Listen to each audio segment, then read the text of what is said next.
Bismillahirrahmanirrahim. Alhamdulillahi rabbil alamin wassalatu wassalamu ala asyrafil anbiya'i wal mursalin wa ala alihi wa sahbihi ajma'in. Amma ba'd. Assalamualaikum warahmatullahi wabarakatuh. Dengar tak suara saya? Waalaikumsalam warahmatullahi wabarakatuh, Ustazah. Ya, terima kasih. Okey, Dina dah masuk balik. Nizam ni ke? Aman ni ke? Ni Aman ni tadi kan? Okey. Ustazah Mat Rosak, tak apa Amar. Tak apa, Amar apa-apa komen nak cakap ke nak apa ke, tulis dekat bahagian komen tu. Okey, Alhamdulillah ya kita dapat meneruskan pembelajaran kita pada pagi ini, PDPR kita. Bagus, kamu semua bersemangat. Alhamdulillah. Seronok. Kamu 12 orang ni bagus. Setiap minggu, setiap kali Google Meet, kamulah orangnya. Kan? Tak apa, yang lain tu tengoklah bahagian rakaman. Okey, masing-masing nampak ya slide Ustazah. Hari ini insya-Allah kita akan belajar ini Al-Quran ya, bidang Al-Quran. Kita akan belajar kefahaman surah Al-Ikhlas ya. Kefahaman surah Al-Ikhlas. Okey. Kita dah pernah belajar ke tajuk ni? Ada yang ingat? Cuba buat respon. Ada yang ingat ke? Kita dah pernah belajar ke belum? Tajuk ini, kefahaman surah Al-Ikhlas. Tak ke? Senyap semua. Saudara rasa dulu awal-awal tahun itu ni, masa mula-mula kita PDPR bulan berapa tu, rasanya ada dah Saudara pernah sekali. Tapi tak apa, dah lama kan, dah tak ingat. Kita ulang balik, ini dah hujung-hujung, memang tajuk-tajuk kita banyak yang dah belajar, tinggal sikit-sikit je lagi yang belum. Okey. Untuk Al-Quran, macam biasa kita ada bidang tilawah, kita ada bidang hafazan, kita ada bidang kefahaman, dan satu lagi bidang tajwid. Untuk bidang tilawah dan hafazan, 2 je surah untuk tahun 4 ni. Surah Al-Qari'ah. Ya ke Al-Qari'ah. Surah At-Takasur dengan Al-Qari'ah. Dua-dua. At-Takasur dan Al-Qari'ah. Dua-dua kita dah buat, dah belajar, kan kamu pun dah hafal, Saudara dah suruh kamu hafal, ada yang dah hantar pada Ustazah hafazan. Siapa yang masih belum hantar hafazan tu, tak apa, masih boleh. Bila-bila je boleh, kamu cuba hafal sepanjang tahun ni, cuba hafal 2 surah tu kan. Yang dah hafal, Alhamdulillah, tahniah. Okey, kemudian untuk bidang tajwid kita dah belajar banyak dah itu, hukum mati, kita dah masuk tanda waqaf yang baru ni kan. Qalqalah, okey, ya itu antara bidang-bidang tajuk-tajuk untuk bidang tajwid. Dan satu lagi ni untuk bidang kefahaman ya, kefahaman surah. Inilah satu-satunya tajuk untuk kefahaman surah tahun 4 iaitu surah Al-Ikhlas ya. Surah Al-Ikhlas. Jadi hari ini kita tengok siapa yang rasa macam dah pernah belajar tak apa, kita ulang kaji. Yang belum belajar, yang tak ingat, kita tambah ilmu pada hari ini ya. Okey. Pembelajaran pada hari ini. Yang pertama, murid dapat menyatakan pengenalan surah Al-Ikhlas dengan betul ya. Apa dia punya fakta-fakta asas dia. Kemudian dapat menjelaskan maksud surah Al-Ikhlas dengan baik. Seterusnya dapat menjelaskan tuntutan ayat berdasarkan terjemahan surah Al-Ikhlas dengan baik. Yang ni yang pentingnya. Kita nak belajar tu, kita nak tengok apa sebenarnya daripada ayat-ayat Al-Quran tu, apa yang kita nak kena buat sebenarnya. Apa yang perlu kita serapkan dalam hati kita, dalam diri kita. Kemudian kriteria kejayaan pertama dapat menyebut fakta-fakta ringkas surah tu di mana, berapa ayat, tu fakta ringkas ayat keberapa dalam Al-Quran, kita tengok nanti. Kemudian dapat membacakan ayat-ayat daripada surah Al-Ikhlas beserta terjemahannya dengan baik. Nanti kita buat Kemudian seterusnya dapat menjelaskan sekurang-kurangnya satu tuntutan. Paling kurang satu. Tapi dia setiap ayat tu ada 3 tuntutan. Kalau kamu yang terbaiknya dapat semua lah kan. Ya. Okey, itu objektif kita dan kriteria kejayaan yang kita nak capai pada hari ini. Kita tengok seterusnya. Setakat ni boleh faham ya? Boleh. Okey, alhamdulillah. Boleh. Ya, bagus. Kalau ada apa-apa masalah beritahu ya. Kalau line Ustazah tak okey ke, bagi tahu. Ya, Ustazah tahu Irina. Nama Azma Zawawi tu tiap-tiap minggu masuk tu nama kamu lah tu. Tengok apa Ustazah punya laptop ni dah slow. Line yang slow ke laptop yang slow pun tak tahu lah ni. Dia tak gerak-gerak lagi. Telefon laju sangat pergi lah. Okey dah. Dah. Kita nak minta seorang baca doa. Siapa yang boleh baca doa ni? Oh, ada Adam. Adam baca doa, Adam. Buka mic. Ya. Baca doa. Bismillahirrahmanirrahim. Alhamdulillah. Allahumma Allahumma ta alaina hikmataka wa yashur alaina min hazaini rahmatika ya arhamar rahimin. Amin. Amin. Terima kasih Adam Darwish. Beberapa minggu ada kamu tak masuk ya hari tu Adam ya? Ada beberapa kali sebelum-sebelum ni tak ada Ustazah nampak kamu. Okey, alhamdulillah hari ni Adam ada. Jadi kita tengok seterusnya dah baca doa. Okey, kita buka pembelajaran kita. Lambat. Okey. Itulah dia surah Al-Ikhlas. Dia tak tahu lagi ke surah Al-Ikhlas? Okey, surah Al-Ikhlas ataupun orang lagi glamour sebut Qul huwallahu ahad, kan? Okey. Ustazah nak seorang baca. Saya. Okey, Amani. Amani buka mic baca surah Al-Ikhlas. Bismillahirrahmanirrahim. Qul huwallahu ahad. Allahus samad. Lam yalid wa lam yulad. Wa lam yakul lahu kufuwan ahad. Alhamdulillah, bagus Amani. Terima kasih. Itulah dia surah Al-Ikhlas yang kita nak belajar hari ini. Kita bukan nak belajar membaca dia, tapi Ustazah tahu yakin kamu dah pandai baca surah ni, dah pandai, dah hafal semua dah kan. Dari kecil-kecil lagi, dari 6 tahun kot dah boleh hafal dah surah Al-Ikhlas ni kan. Pendek aja surah ni. Nak pergi tandas, pergi Firdaus ya. Okey. Jadi tapi hari ini kita nak belajar tentang apa intipati yang daripada surah ni. Intipati maksudnya apa isi kandungan dalam surah ni yang kita kena tahu, yang kita kena buat. Apa yang Allah nak suruh kita lakukan. Okey. Ni saya ambil daripada buku teks kamu. Ya. Inilah dia. Ini contoh gambar orang Arab lah tu ya. Wahai Muhammad. Gambarkanlah kepada kami tentang Tuhanmu. Ini kaum musyrikin ya. Ini antara sebab ini sebab diturunkan surah Al-Ikhlas ya. Ini sebab turun.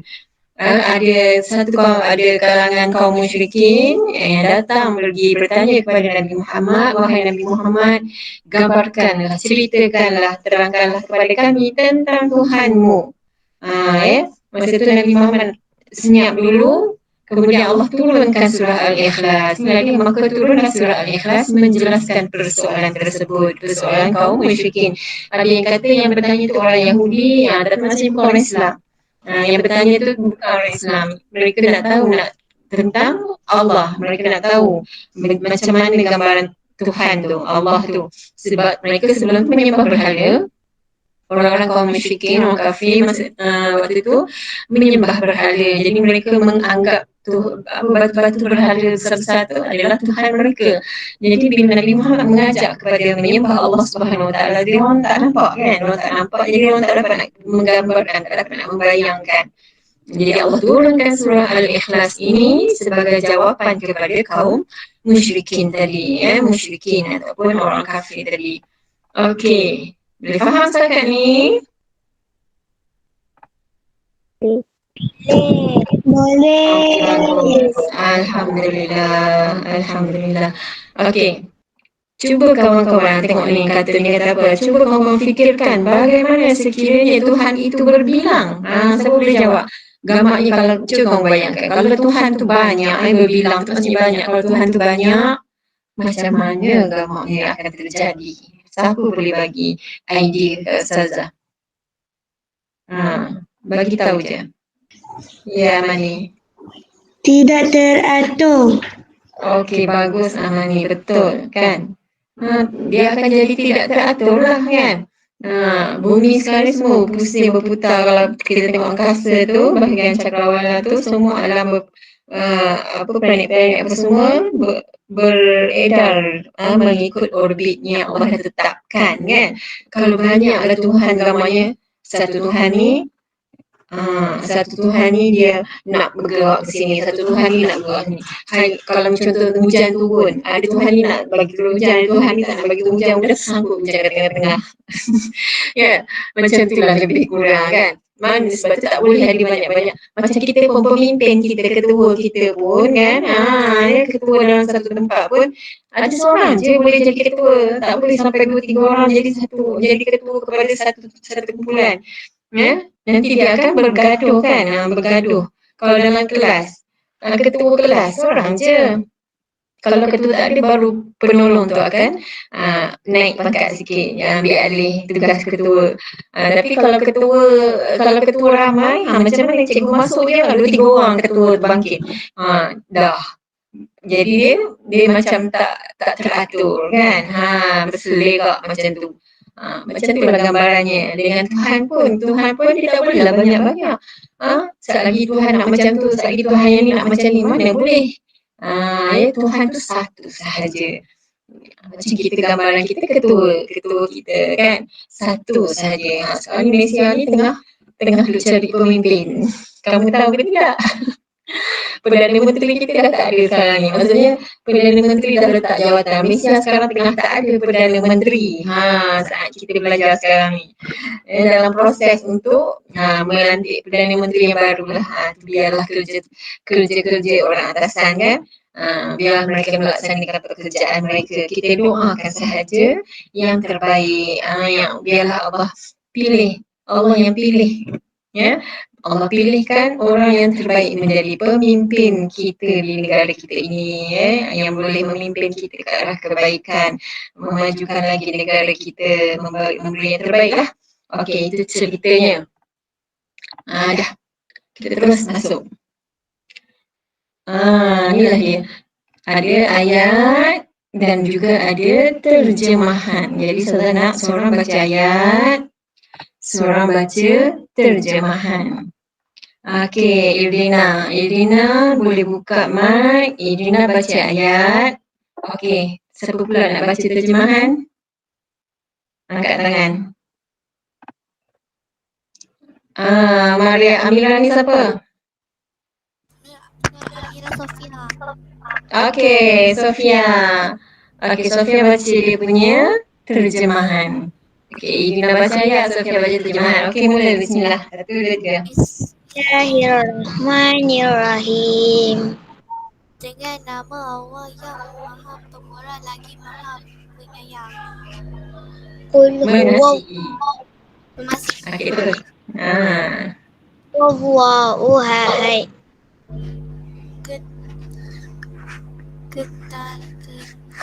Katakanlah. Tak nampak ke? Katakanlah, wahai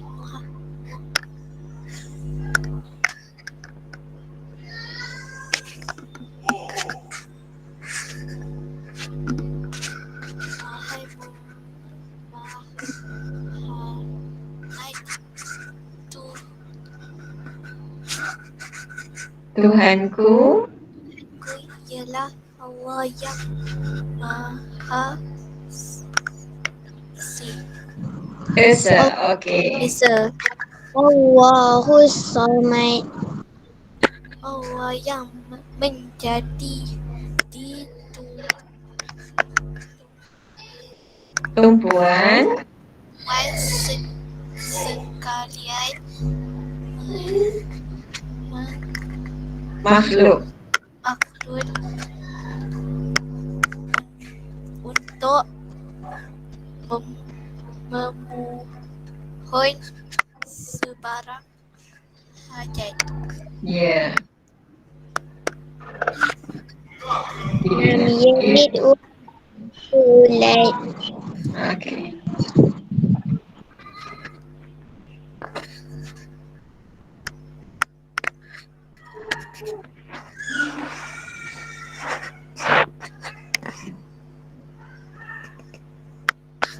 Terus. Tak dengar. Ia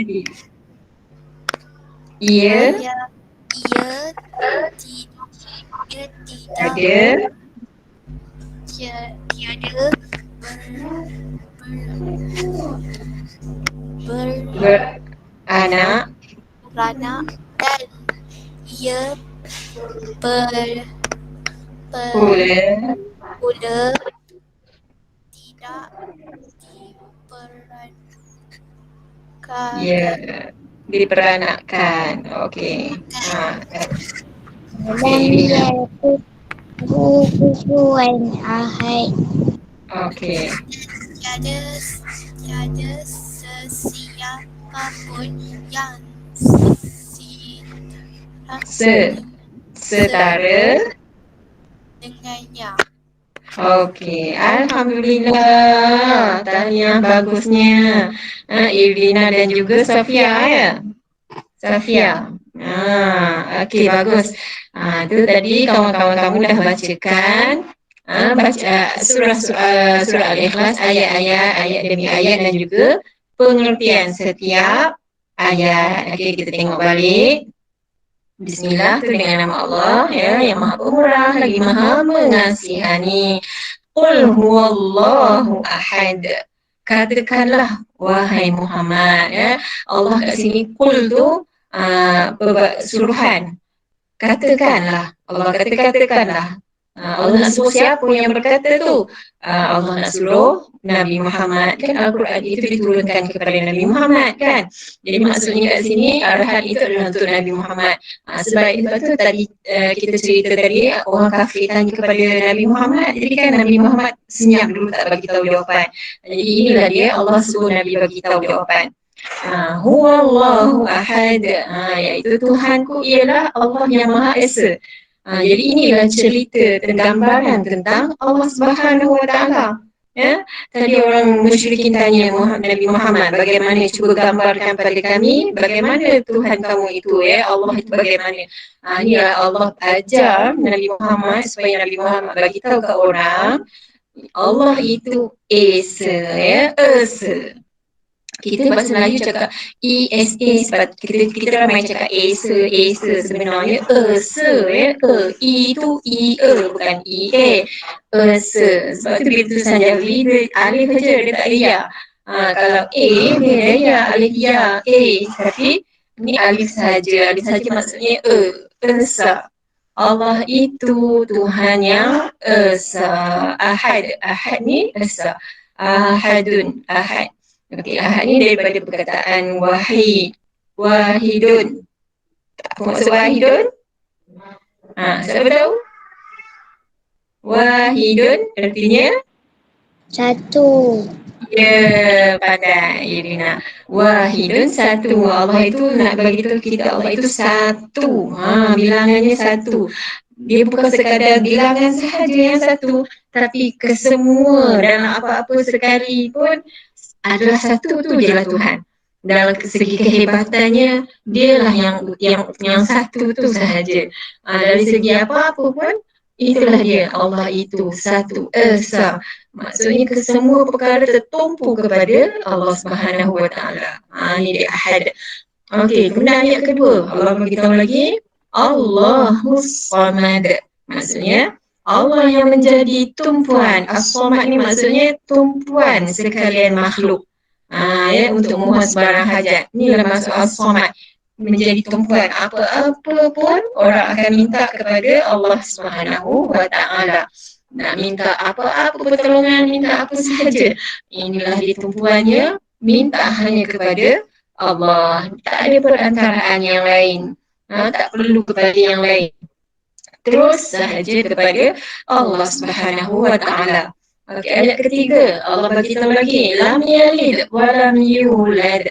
Allah nak memberi gambaran kepada kita bahawa bagaimanakah Allah itu? Allah itu lam yalid, tidak beranak.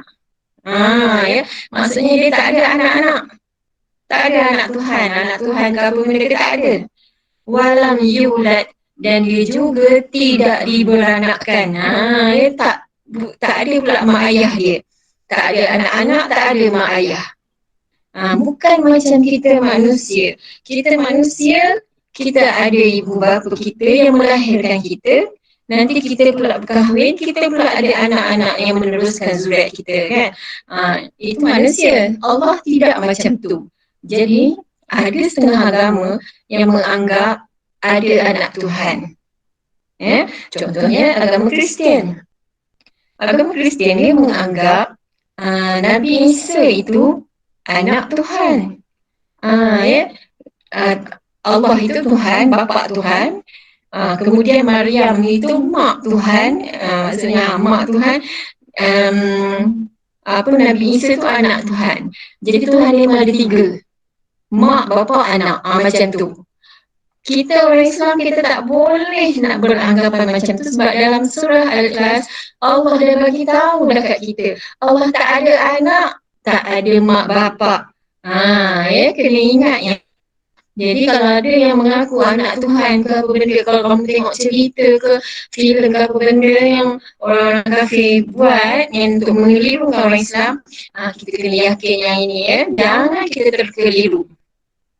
Tak ada cerita tak ada anak Tuhan, mak bapak Tuhan, tak ada.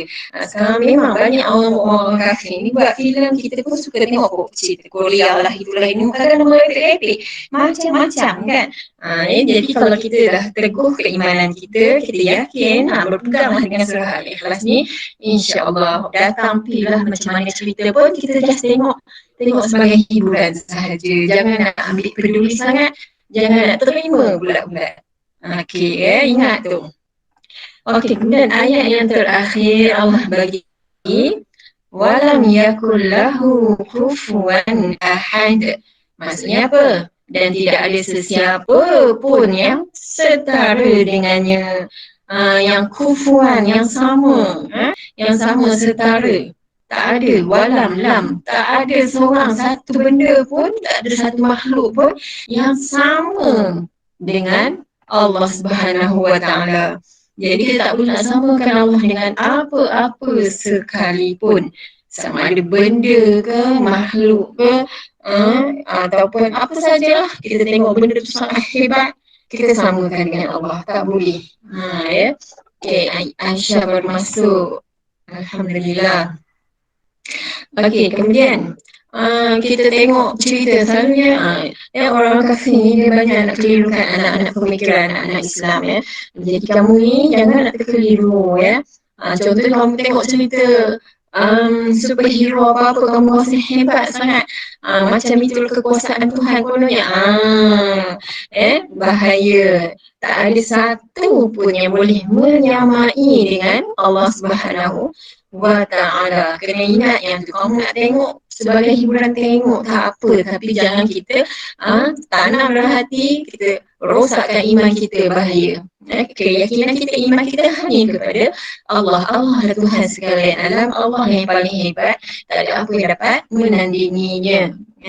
Kadang-kadang kita tengok cerita filem-filem orang putih buat ni, memang kadang-kadang kita rasa hebatnya. Wow kan. Kalau tengok cerita dia orang buat hari kiamat lah, macam-macam. Dia orang nak menggambarkan tu macam dia orang pun tahu benda-benda tu ada, tapi dia orang cuba menggambarkan tak sama dengan apa yang sebenarnya akan berlaku kan. Apa yang kita dapat gambaran dalam Al-Quran lain. Dalam Al-Quran Allah dah bagi tahu, dah cerita, dah tak ada siapa yang dapat menggambarkannya. Jadi dia orang cuba buat filem, kita orang Islam jangan terkeliru. Setakat ni boleh faham cerita tentang surah Al-Ikhlas, ayat dan juga terjemahannya. Boleh ingat? Boleh. Okey, kamu ingatlah perkataan-perkataan tertentu tadi tu, apa, contohnya anak tadi, yalid, yulad, itu tentang anak-anak dan, tidak diberanakkan dan tidak diperanakkan. Okey, ahad, satu kan, as-samad, tumpuan. Okey. Okey, kita masuk seterusnya. Ni maksud surah Al-Ikhlas ya. Daripada ayat yang kita baca tadi beserta pengertiannya. Okey, ini yang pertama. Surah itu dikenali dengan surah Al-Ikhlas. Kerana apa? Kerana menegaskan kemurnian tauhid kepada Allah. Ya, tauhid. Tauhid ni yang kamu belajar dekat sekolah agama adalah kan tauhid. Maksudnya kesatuan kita mentauhidkan, mensucikan Allah Subhanahu wa taala. Ikhlas. Kita pun selalu bahasa orang Melayu pun sebut ikhlas. Orang Melayu pun sebut kata ikhlas. Ikhlas maksudnya kita ikhlas dari seluruh hati kita kan. Ya. Kemurnian jiwa kita. Ikhlas tu. Tak ada siapa paksa pada kita ni. Jadi kita ikhlas. Bertuhankan kita, iaitu bertuhankan Allah Subhanahu wa taala. Itu surah, sebab itu dinamakan surah Al-Ikhlas sebab dalam surah itu menegaskan tentang ketauhidan Allah, keesaan Allah Subhanahu wa taala. Nak cerita tentang ketuhanan, tentang Tuhan kita, itulah gambaran Tuhan kita, Tuhan Allah yang kita sembah tu. Okey, itu yang pertama. Yang kedua maksudnya ialah Allah memiliki sifat sempurna, yang menafikan segala bentuk perkara syirik kepadanya. Yang ayat terakhir tadi, walam yakul lahu kufuwan ahad. Tak ada siapa pun yang boleh menandingi Allah. Yang sama, bukan setakat menandingi, nak sama dengan Allah pun tak ada. Okey, inilah dia. Allah memiliki sifat kesempurnaan yang sangat sempurna. Okey, itu yang kedua. Yang ketiga, sesungguhnya tidak ada sesuatu makhluk yang menyamai dan menandinginya. Itu tadi ya. Tak ada siapa yang boleh sama dengan Allah dan apatah lagi nak menandingi, nak berlebihan, nak lebih hebat lagi daripada Allah, memang tak ada lah. Okey, nak sama dengan Allah pun tak boleh. Kalau kita sebut Allah Maha Tinggi, jangan nak bayangkan setinggi KLCC, tak payah nak bayang-bayang. Kita memang tak boleh membayangkan Allah Subhanahu Wa Taala sebab apa? Allah cipta kita ni, otak kita ni, manusia ni, dia ada tahap dia nak memikir, ada tahap dia. Kalau kita nak membayangkan zat Allah macam mana, nak memikirkan tentang Allah, tentang apa yang kita tak boleh nak capai, tu sampai tahap nanti boleh jadi gila sebab Allah dah cipta manusia ni sampai situ je level dia boleh fikir. Okay? Jadi nak membayangkan dengan mata kepala kita memang tak boleh. Tapi macam mana cara kita nak bayangkan Allah, kita merenung kehebatannya, kehebatan ciptaan dia. Bila kita tengok kehebatan ciptaan Allah, maksudnya Allah itu lagi hebat sebab dia boleh mencipta benda-benda yang hebat. Bagaimana bumi ini berputar, beredar mengelilingi matahari sentiasa berpusing kan. Bagaimana siang dan malam berlaku, hujan turun, ada tempat hujan, tempat tak hujan. Semalam ni dah ada yang banjir kan. Semalam kita hujan kat sini. Dekat Perak ni, kat Iskandar ni kita hujan. Rupanya dekat Kedah, kamu ada tahu cerita? Dekat Kedah telah berlaku kepala air. Maksudnya sungai tu tiba-tiba datang air yang sangat kuat, telah membawa menjadikan banjir kawasan tu, sampai ada yang mati ya. Dia bawa air daripada bukit tu dengan saya tengok dengan gambar tu dengan pokok-pokok balak semua. Pokok balak yang besar tu pun boleh hanyut sekali dengan air tu, langgar rumah-rumah tu semua, kereta pun dah habis, rosak semua, sampai ada yang mati kan. Itu kita anggap sebagai bencana lah, bencana alam. Okey. Jadi semua itu adalah kekuasaan Allah Subhanahu wa taala. Setakat ni boleh faham maksud surah ni?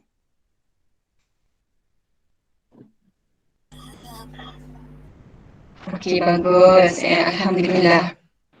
Kita tengok seterusnya. Okey. Okey, ni dia info surah ataupun pengenalan ringkas tentang surah. Ni lah kalau ada soalan tanya, sebutkan pengenalan tentang surah Al-Ikhlas, kamu ambil jawapan dia yang ni. Okey, pengenalan ringkas ataupun info daripada surah Al-Ikhlas. Yang pertama, surah ini merupakan surah yang ke berapa tu? 112. Ya, Irina. Surah yang 112. Kalau kamu buka Al-Quran, dah hujung dah surah ni, dah dekat nak hujung dah. Sikit lagi nak habis. Tapi belum lagi surah terakhir. Ingat tak lagi kalau surah terakhir, surah yang ke berapa? Ni 112, belum akhir lagi. Kalau yang akhir berapa agaknya nombor dia? Ada berapa surah semua dalam Al-Quran? Tak tahu lah tu. Rasanya kalau dalam kelas dah pernah tanya, dah lupa lah Tazah. Al-Quran, surah semua dalam Al-Quran ada 114 surah. Ya. Yang mana ni? 114. Yang ini baru ada 112. Maksudnya ada lagi 2 surah selepas dia ni. Ni surah Al-Ikhlas, selepas Al-Ikhlas ada surah lagi satu, kemudian ada surah lagi satu. Surah terakhir surah An-Nas. Ya. Okey, bagus. Okey, ingat kedudukan di dalam Al-Quran. Kemudian, surah ini mengandungi berapa ayat tu? 4. Ya, ada 4 ayat. 4 ayat. Dalam surah Al-Ikhlas sikit je ada 4, sebab tu kamu boleh hafal. Ada tak hafal lagi ke? Hafal surah ni, bagus kan surah ni ya. Dapat jadikan zikir harian kita ya. Okey, apa-apa dalam solat susah nak cari surah, baca surah ni. Qul huwallahu ahad. Kan 4 ayat saja. Okey, kemudian satu lagi info dia, surah ini adalah tergolong dalam golongan surah Makkiyah. Makkiyah. Apa maksud Makkiyah ni? Makkiyah ni Mekah. Okey, Nabi kita ada 2 tempat dia tinggal. Dari lahir sampai sebelum hijrah dia tinggal di Mekah. Kemudian sejak lepas hijrah sampai dia wafat dia tinggal di Madinah. Jadi dalam tempoh kehidupan dia dua negeri itu, 2 tempat tu, Allah turunkan ayat-ayat Al-Quran. Okey, sepanjang Nabi tinggal di Mekah, apa-apa ayat Quran yang turun sepanjang Nabi tinggal di Mekah dinamakan surah Makkiyah. Maksudnya turunnya di Mekah. Kemudian apa-apa ayat yang turun sepanjang Nabi tinggal di Madinah, itu adalah surah Madaniyah. Okey, boleh faham ya? Jadi surah Al-Ikhlas ni surah Makkiyah. Maksudnya turun masa Nabi masih tinggal di Mekah, belum berhijrah lagi. Biasanya surah Makkiyah ni yang turun di Mekah ni biasanya surah yang pendek-pendek dan juga surah yang berkaitan dengan akidah, nak memperkenalkan Tuhan terlebih dahulu, nak mengukuhkan akidah. Sebab Nabi masa awal-awal dia punya berdakwah tu, Nabi tak terus ajar orang sembahyang, tak terus suruh puasa, tapi Nabi nak bagi faham dulu Allah itu macam mana, Tuhan tu siapa, yang kita nak kena sembah ni Tuhan yang macam mana. Okey, jadi itulah di bahagian akidah. Jadi ayat-ayat yang turun di Mekah biasanya yang menyentuh tentang akidah dan juga surah yang pendek-pendek. Sebab masa tu orang baru nak memeluk Islam, baru nak kenal Islam. Tapi bila Nabi dah berhijrah ke Madinah, masa tu Islam dah berkembang, mulalah perlu kepada aturan kehidupan, macam mana cara nak beribadah, macam mana cara nak berjual beli, macam mana nak berpuasa, macam mana nak solat, itu semua berkaitan ibadah dan kehidupan yang lebih praktikal tu, itu turunnya di Madinah. Masa tu Islam dah tersebar. Orang memang dah tahu dah Allah, menyembah Allah tu Tuhan yang Esa, semua masa tu akidah umat Islam dah kuat. Cuma nak tahu dia punya cara kehidupan pula. Okey. Boleh faham ya? Surah Makkiyah. Kita tengok seterusnya. Kita masuk kepada tuntutan. Kalau dalam buku teks kamu yang ada tuntutan daripada surah Al-Ikhlas. Hari ini kita nak belajar sampai sini je, sampai tuntutan. Okey, ada beberapa tuntutan. Ada Kita tahu surah Al-Ikhlas ada 4 ayat. Kita tengok satu persatu ayatnya ya. Okey. Kita tengok yang pertama. Ayatnya Qul huwallahu ahad. Okey, ayat pertama. Jadi kandungan dalam surah Al-Ikhlas ni ialah Islam, agama, tauhid ya. Ahad tadi maksudnya Esa tadi, tauhid pun daripada situ juga. Islam, agama, tauhid. Inilah kandungan daripada ayat ni. Nak bagi tahu kita, Islam ini adalah agama tauhid, agama yang mengesakan Allah SWT, mensucikan Allah daripada segala benda yang lain. Okey, tuntutannya apa yang patut kita buat, apa yang daripada ayat ni nak kita lakukan ialah pertama, meyakini Allah Maha Esa ya, Esa. Kita kena yakin dalam hati kita, dalam diri kita, dalam jiwa raga kita, Allah adalah Tuhan, satu-satunya Tuhan ya. Allah yang Esa, tak ada dah Tuhan yang lain selain daripada Allah Subhanahu Wa Taala. Itu yang pertama. Yang kedua, sentiasa ikhlas dalam ibadah. Ya, sebab itu kalau kita melakukan apa-apa ibadah, solat ke, buat wuduk ke, apa puasa ke, mesti kita punya niat tu lah sekali lillahi ta'ala kan. Apa-apa kita lakukan adalah ikhlas kerana Allah Ta'ala. Sebab itu dalam niat-niat tertentu, apa-apa ibadah kita lakukan, belakang sekali lillahi ta'ala. Solat pun lillahi ta'ala. Kalau puasa pun lillahi ta'ala. Maksudnya apa sahaja yang kita lakukan, semuanya adalah untuk Allah Ta'ala. Ikhlas kita lakukan kerana Allah ya, bukan ada kerana siapa-siapa. Walaupun lah memanglah kadang-kadang kita solat tu terpaksa, mak suruh, mak paksa suruh solat juga, bangkitlah pergi solat, walaupun waktu tu solatnya bukan kerana Allah tapi kerana ibu, kerana mak suruh. Kalau mak tak suruh tak solat, tapi dalam niat kita kena sebut juga lillahi ta'ala, supaya nanti lama-lama kita dah terbiasa, insyaAllah sampai besar nanti, dah tua nanti, kita akan memang ikhlas kerana Allah Ta'ala. Tak ada siapa-siapa paksa kita dah kan. Sebagai kanak-kanak itu biasa, ibu bapa memang kena mengajar anak-anak, memang kena suruh ya, sebab sebagai mendidik. Okey. Kemudian yang ketiga, membanyakkan menyebut kalimah La ilaha illallah. Ya, inilah di kalimah yang sangat berat timbangannya. Banyak perbanyakkan La ilaha illallah. Kita boleh zikir ya, La ilaha illallah, La ilaha illallah, Muhammadur Rasulullah. Okey, perbanyakkan menyebut kalimah itu, La ilaha illallah. Kalau orang nak meninggal pun, di hujung-hujung nyawa, misal kata kamu kebetulan pula menghadap orang tengah nazak, apa yang kita kena buat? Takkan nak tengok je dia tu, biar je dia tengah berusaha macam dah nazak nak mati tu. Kita ni kena ajar dia. Ya, orang nak meninggal ni, ya, kita ajar, bisik kat telinga dia. Tak payah panjang-panjang, orang susah nak sebut asyhadu la ilaha illallah, orang susah nak nyawa dah cabut dah. Benda yang paling mudah sebutnya inilah dia, La ilaha illallah. Ajar kat telinga orang, La ilaha illallah. Perkataan La ilaha illallah, kalau kamu perasan, kamu sebut La ilaha illallah, bibir dia tak perlu gerak sangat, tak payah menggerakkan bibir pun. La ilaha illallah hanya menggerakkan lidah sahaja. Kalau orang dah teruk, dah nazak, dia tak larat dah nak gerak bibir pun tak larat. Jadi kita ajar dia sebut La ilaha illallah, La ilaha illallah. Okey.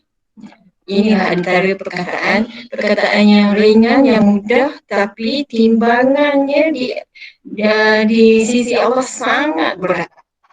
Ya. Okey. Ini antara tuntutan daripada ayat pertama surah Al-Ikhlas. Okey, kita tengok seterusnya. Okey, ayat kedua. Allahus Samad. Okey, apa kandungan daripada ayat kedua ni? Allah tempat meminta pertolongan. Nah, kita dah bagi tahu tadi as-samad tu maksudnya tumpuan kan. Allah menjadi tempat tumpuan.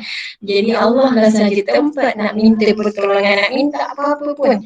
Hanya minta kepada Allah Subhanahu wa Ta'ala. Ya. Kita berusaha, boleh kita cuba, kita usaha buat itu, buat ini, buat itu, buat ini, tapi akhirnya kita kena gantungkan doa kita, tawakal kita kepada Allah. Kita usahalah buat macam-macam. Contohnya kita sakit, makan ubat, jangan tak makan. Tapi bukan ubat itu yang menyihatkan kita. Yang menyihatkan kita adalah Allah Subhanahu wa Ta'ala. Sebab itu kita usaha, kemudian kita kena gabungkan dengan doa dan tawakal kita kepada Allah. Jangan lupa ni, Allah adalah tempat satu-satunya. Kadang setengah orang tak makan ubat pun boleh sihat kan, bila Allah izinkan boleh sihat. Kadang orang makan ubat macam-macam, buat itu, buat ini apa semua, Allah tak izinkan, takkan boleh sihat. Jadi semuanya adalah last sekali hanya Allah sahaja. Jadi mintalah kepada Allah. Tak ada siapa lagi yang boleh kita minta kan, hanya kepada Allah sahaja. Okey, jadi tuntutan daripada ayat kedua ini, pertama, memohon pertolongan hanya kepada Allah. Minta tolong, minta kepada Allah sahaja. Ya. Tak boleh minta kepada benda lain. Ya. Minta kepada benda lain, jadilah syirik. Jadi syirik lah tu nanti, sebab menganggapkan benda lain itu sebagai Tuhan. Tak boleh. Jumpa Tok Bomo, minta pada Tok Bomo. Tak boleh. Ya. Sakit-sakit jumpa Tok Bomo, tak boleh. Minta kepada Allah. Tapi kalau sakit-sakit pergi berusaha berubat dengan orang-orang tertentu pun menggunakan ayat-ayat Quran, maksudnya dia pun minta kepada Allah, itu tak apalah, itu salah satu usaha kita pun minta kepada Allah lah juga tu. Tapi jangan kalau jumpa orang tertentu, tapi orang tertentu tu menggunakan syaitan. Dia menggunakan kuasa sihir, menggunakan pertolongan iblis. Dia minta kepada iblis untuk membantu dia, minta kepada syaitan untuk bantu dia tolong kita. Tak boleh. Ya. Jadi kalau nak minta sesuatu, nak menggunakan seseorang pun kena kaji dulu orangnya macam mana. Okey. Kemudian yang kedua, menghindari diri daripada perasaan putus asa. Dalam surah ni, dalam ayat ni, Allahus Samad, daripada ayat ni dapat menjauhkan diri kita. Cuba jauhkan perasaan putus asa. Putus asanya apa? Putus asanya dia dah macam dah tak ada harapan. Dia dah tak boleh, dia tak boleh fikir dah, dia nak mati je. Dia putus asa lah tu. Dia dah tak ada harapan nak hidup. Padahal Allah bagi dia nyawa lagi, Allah bagi dia boleh hidup, boleh berfikir, tapi dia nak mati je. Dia dah buntu, itu putus asa. Sebab tu kita dengar ramai waktu COVID ni yang bunuh diri kan. Itu dia dah putus asa dengan kehidupan dia. Dia dah tak nak usaha dah. Okey, Allah tak bagi kita buat macam tu. Kalau kita yakin kepada Allah Samad, kita kena minta tolong kepada Allah. Kita tak boleh putus asa. Selagi ada jalannya, mohon kepada Allah. InsyaAllah Allah tunjukkan jalan. Kan?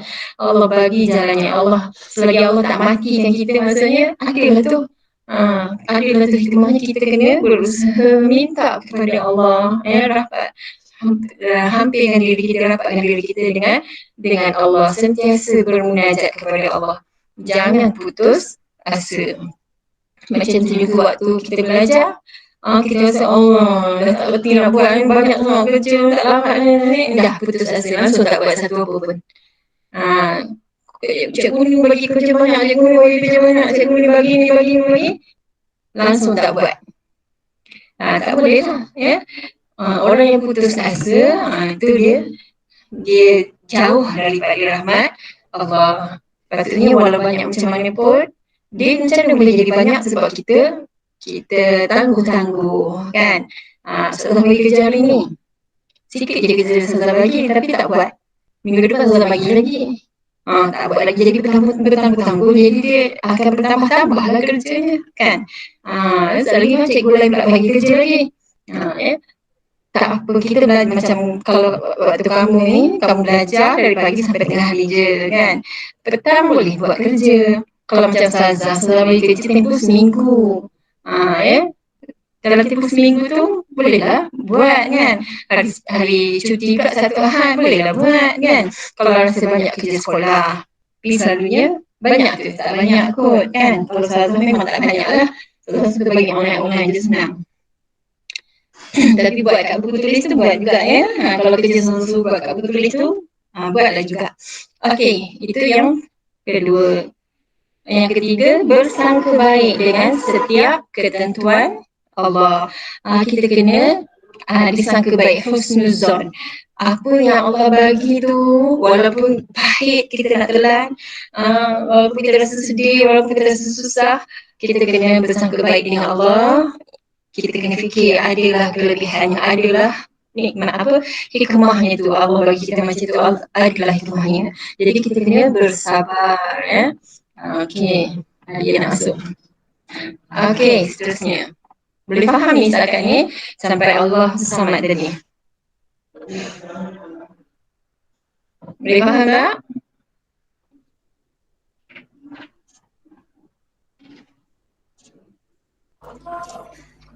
Okey, maksudnya kamu masih bersama dengan Ustazah. Alhamdulillah. Muhammad Akram ni siapa yang masuk ni?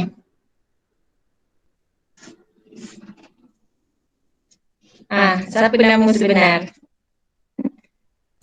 Nur Amir Sofia tak buat saya leave. Macam mana? Tak dengar sayang. Nur Amira Sofia. Amira Sofia. Bukan tadi dah ada dah? Oh, tadi dah leave. Masuk pakai akaun lain pula. Okey, tak apa. Lain tak kuat kot ya? Okey. Kita masuk seterusnya ayat yang ketiga daripada surah Al-Ikhlas, iaitu lam yalid wa lam yulad.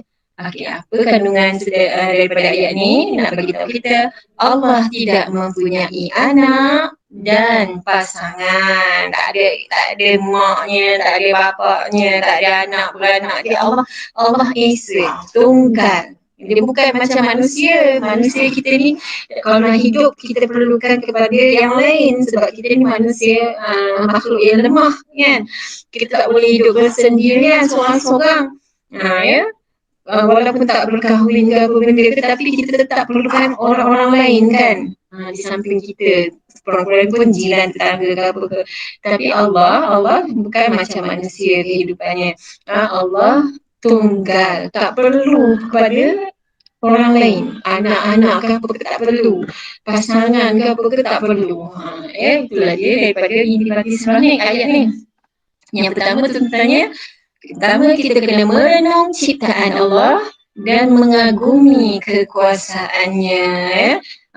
Kita kena merenung tu boleh, jangan kita nak menggambarkan, bayangkan macam mana rupa dia, mata macam mana, hidung macam mana.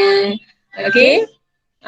Tak boleh bayangkan macam tu. Sebab Allah tu bukan orang, bukan manusia macam kita ya. Kita ada mata, ada lubang hidung lah, ada mulut. Allah bukan macam kita. Jadi kita tak boleh nak bayangkan sebagai muka orang. Okey, cumanya kita boleh merenung kekuasaan Allah, ciptaan Allah. Tengok pokok, hebatnya pokok. Tengok bunga. Bunga ni macam mana boleh berwarna-warni. Lepas tu setiap bunga tu bau berbeza-beza. Itulah ciptaan Allah ya, kehebatan Allah. Itulah dia gambaran keagungan Allah tu. Kita tengok buah-buah durian. Oh, sedapnya musim buah durian. Kita kena makan durian macam-macam. Durian tapi banyak jenis pula. Ada durian tu warna kuning, ada durian warna putih, ada musangking lah, apa benda lah. Rasa pun semua tak rasa sedap. Tapi sedapnya lain-lain macam sikit kan. Itulah kehebatan Allah. Walaupun bentuk benda tu lebih kurang je, tapi ada perbezaan. Sama juga Allah mencipta manusia. Manusia kat dunia ni berjuta-juta manusia. Dari Nabi Adam lagi dah ada manusia, Allah cipta manusia. Tapi adakah sama semua manusia itu? Ya. Beza lelaki perempuan, nampaklah kalau lelaki perempuan nampak beza kan. Tapi antara kalau perempuan semua pun masih lagi boleh membezakan. Kita boleh kenal ni nama warna, nama yang ni, nama lain, muka lain-lain. Kan muka pun dah lain-lain. Dan kadang-kadang adik-beradik satu ibu bapa pun berbeza juga.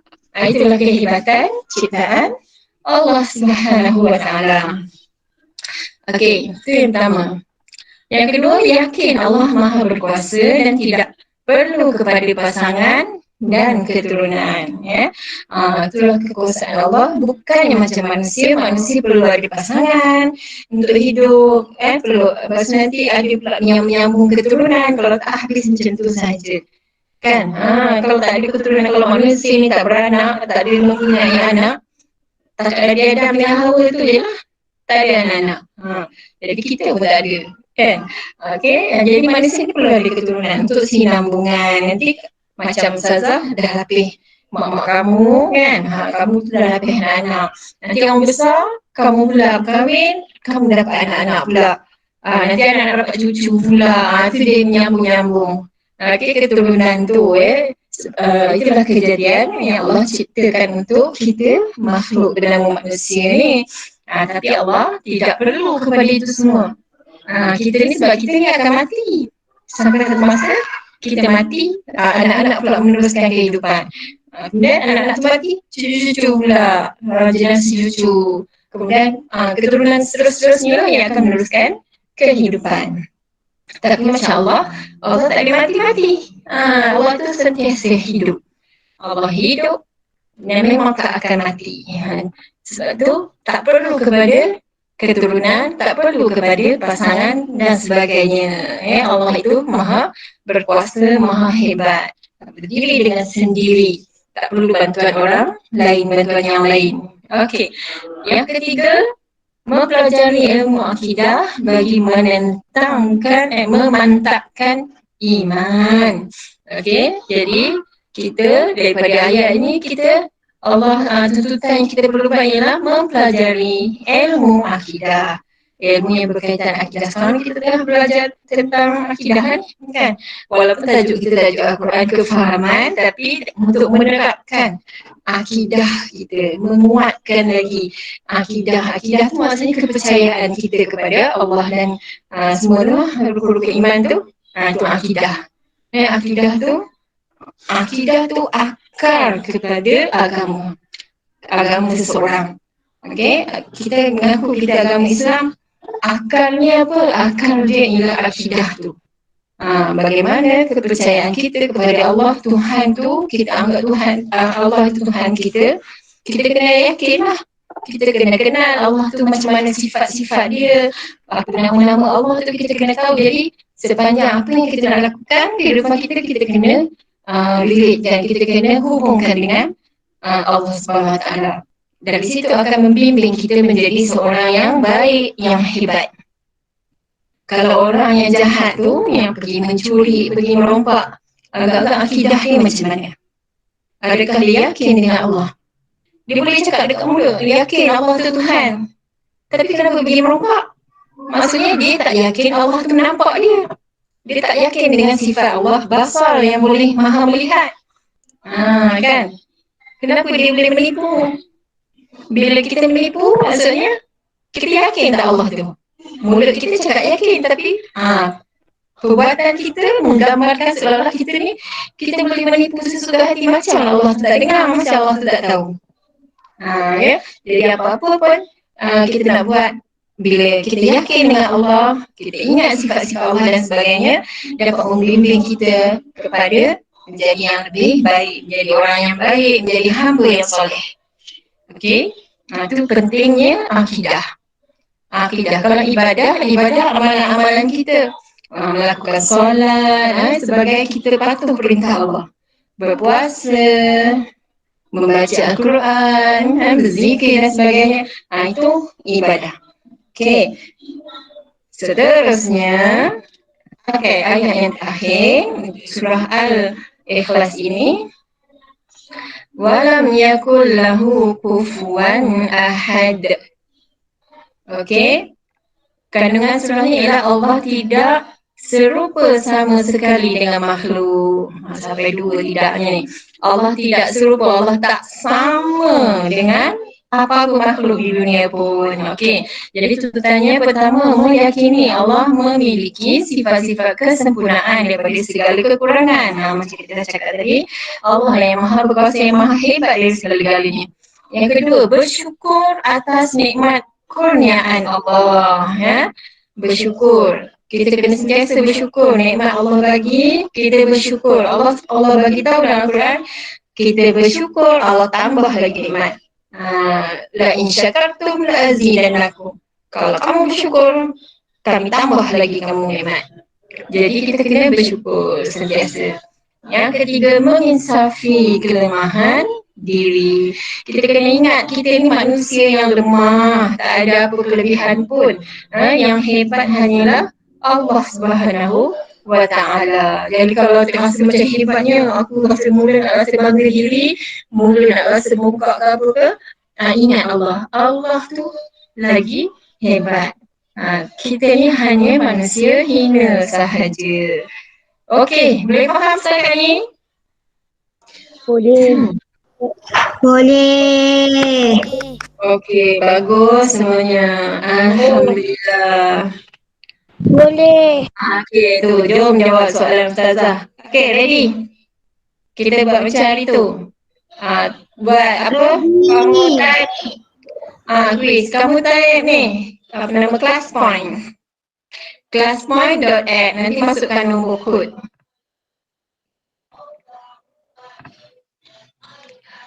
Okey, classpoint. .add Classpoint.add. Dia punya nombor kod 92230. 92230. Okey, cepat masuk. 92230. Tak boleh masuk pun. Dia bukan link. Classpoint.app.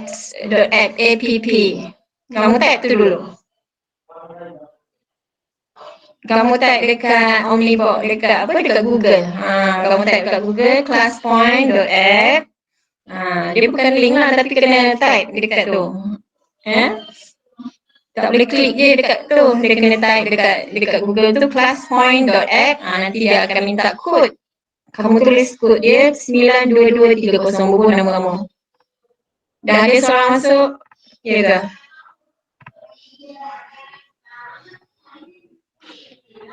Okey, masih soalan pertama.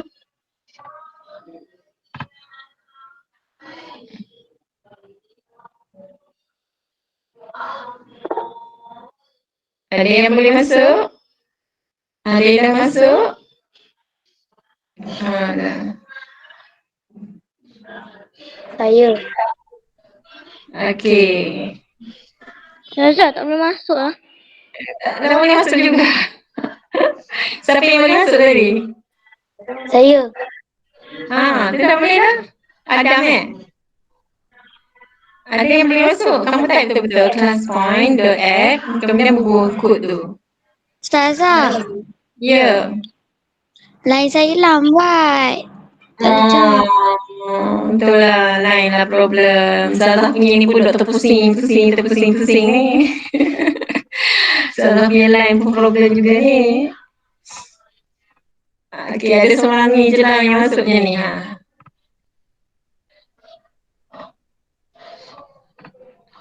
Okey, tengok soalan yang pertama tu. Nampak kan? Cuba baca. Surah Al-Ikhlas merupakan golongan surah apa? A ke B?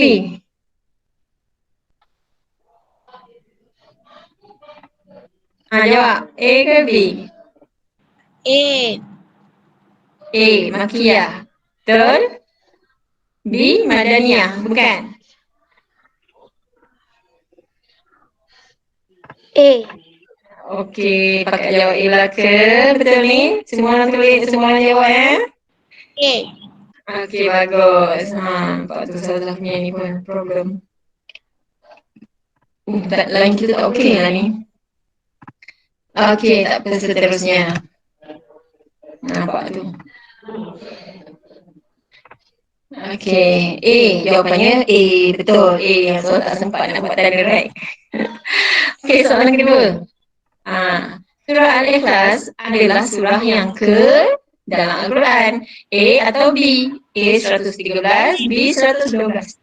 Betul ke? Ya ke? Okey, ramai yang jawab B. Jawapannya betul. B, 112 B. Alhamdulillah Tania. Okey, kita tengok seterusnya. Tengok lambatlah laptop tu dah. Tak mau keluar. Dia hang. Soalan seterusnya. Soalan ketiga, tak perlu lagi. Tu ada 9 orang boleh jawab. Yang tu boleh jawab dalam ni ya. 9 orang yang dah masuk apps tu. Kamu jawablah kat situ jawapannya. Okey. Ni soalan kedua. Line kita slow lah hari ni. Kan?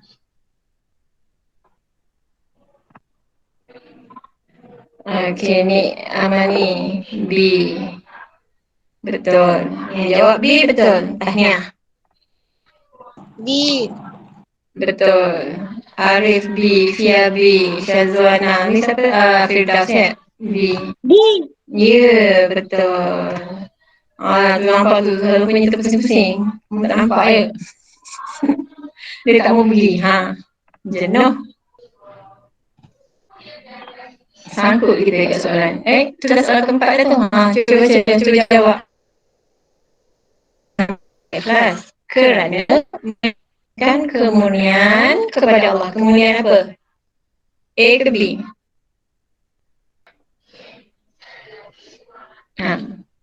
Apa jawapannya? A atau B? A tauhid, B fiqh.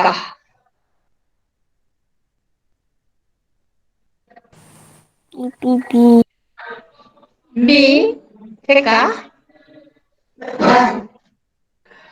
A. Okey. Lagi siapa jawab A? A. Arif jawab A. Irina jawab A. Fia Alisha jawab A. Aiman A. Muhammad Hafiz Azfar pun A. Okey, jawapan dia A. Betul. Tauhid ya. Tauhid kepada Allah Subhanahu Wa Taala. Okey. Ada lebih banyaknya A.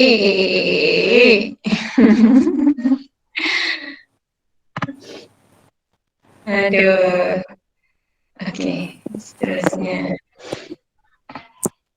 Dah habis dah soalan. Okey, kamu tengok tu tugasan minggu ini. Tugasan minggu ini dalam buku tulis Al-Quran ya, dalam buku tulis Al-Quran. Nombor 1 pertama sekali salin balik surah Al-Ikhlas beserta terjemahannya. Buat sebelah-sebelah lah kiri kanan. Ataupun kalau tak buat kiri kanan, atas bawah. Ayat pertama, ayat Qul huwallahu ahad, bawah dia tulis katakanlah wahai Muhammad, apa semua tu. Okey. Kamu salin surah tu beserta terjemahan. Okey, yang kedua, tuliskan tuntutan bagi setiap ayat surah Al-Ikhlas. Okey, tuntutan. Macam yang tadi tu lah yang tu tulis tu. Satu ayat ada 3 tuntutan, kamu salin balik. Kita tengok teks. Okey, boleh faham tugas ni? Nak buat? Boleh. Okey, bagusnya. Boleh. Okey, bagus. Intan ada dah. Okey. Tu dia. Itu tugasan minggu ini ya. Lain kita dah okey sikit. Ni nombor 5 tadi. Surah ini diturunkan. Ada yang dah jawab dah ya? Belum lagi. Surah ini diturunkan sebagai menjawab persoalan kaum tentang Allah Ta'ala. Kaum apa? Muslimin, musyrikin. Muslim. Musyrik. Musyrikin. Betul lah. Jawapan dia musyrikin. B. Okey. Okey, line kita memang slow lah. Teruk dah. Alhamdulillah. Dah tak mau pergi dah. Udah lah tu. Okey, Alhamdulillah. Kita stop presenting. Kita dapat diri penghujung. InsyaAllah minggu depan kita sambung. Tajuk ni tak habis lagi. Baru sampai tuntutan. Ada lagi kelebihannya. Nanti minggu depan kita buat Google Meet juga. Hari kami insyaAllah ya. Okey. Wabillahi taufiq wal hidayah. Assalamualaikum warahmatullahi wabarakatuh. Waalaikumsalam. Ustazah, terima kasih. Assalamualaikum. Sama-sama. Terima kasih Ustazah. Sama-sama. Assalamualaikum. Terima kasih Ustazah. Assalamualaikum. Salam sama-sama. Waalaikumsalam.